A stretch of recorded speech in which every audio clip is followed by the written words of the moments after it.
over the last while, the incidents of stone throwing by children have escalated to such an extent the community, or some in Hanover Park, are considering imposing a self-imposed curfew.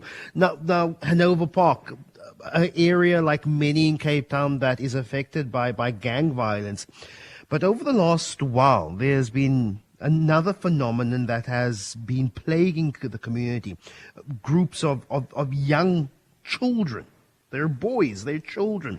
They're armed with stones and rocks. They have been waging regular battles, damaging cars and homes, and engaged in what is essentially juvenile gang warfare amongst themselves. And there's many that believe that these child gangs are essentially places where gangs then end up recruiting. There has been a call from some in the community of a self-imposed curfew of 6 p.m., saying all children off the street by 6 p.m. If you're on the street, I don't know what they'll do. But it's a call being supported by Action SA's Darylene James, who sits on the Parliamentary Portfolio Committee on Police. A similar call was made 8 months ago.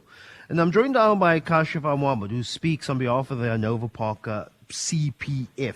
Where does the CPF stand on this call for not a police-mandated, but a community-mandated curfew of 6 p.m. for children? Good morning, Kashifa. Good morning, Lester. My name is Kashifa Mohammed. I'm the CPF Media Liaison of Hanover Park. The curfew was some surprise for the Community Policing Forum because the community never implemented a curfew from 6 p.m. at night. So we were so surprised as a CPF Community Policing Forum. We are going today at 2 o'clock into a very urgent meeting about this that was implemented for our children, that is stone throwers, from 6 p.m. 6 p.m. curfew is so early for a child whose parents is still working and maybe must run to the tuck shop and go buy a bread. So what is going to happen to that child if that child going to the tuck shop and the curfew is there? So I don't think police is aware of this.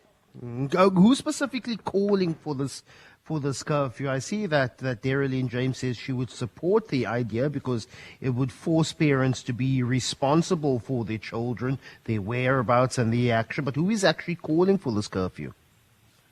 Darylene James, from what I see on the video, was calling for this curfew.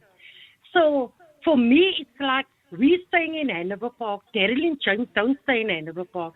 So how can Darylene James just come into Hanover Park and implement the curfew, and the CPF and the police is not aware of it? Let's talk about the issues of these.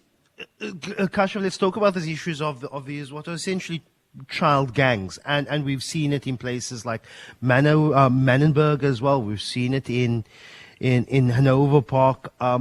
Essentially children being used as recruitment material for adult gangs, but they're starting out by fighting each other with rocks and stones. What is happening there?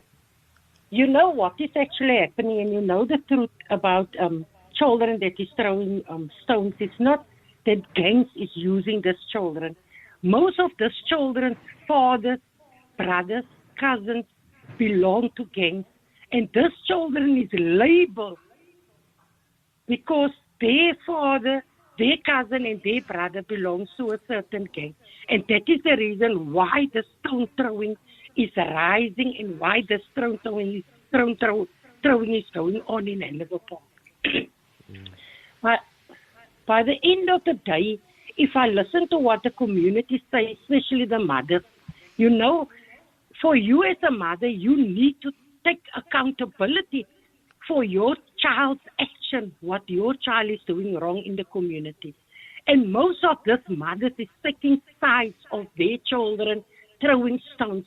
Darylene James come to one side of Hanover Park and she forget about the other side of Hanover Park where two parties is throwing stones at each other. So you have to be fair. You have to call a meeting and sit with both these parties from different sides and implement some intervention for all these children. Because by the end of the day, this is children we're talking about here. Kashraf Mohammed speaks on behalf of the Nova Park CPF.